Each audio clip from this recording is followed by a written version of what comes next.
Guys, ang dates malapit na mahinog. Mahinog na yan. Dami yan.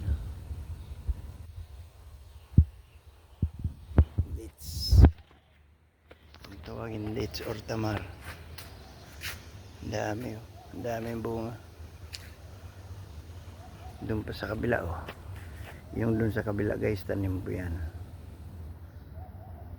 Tanim ko yan.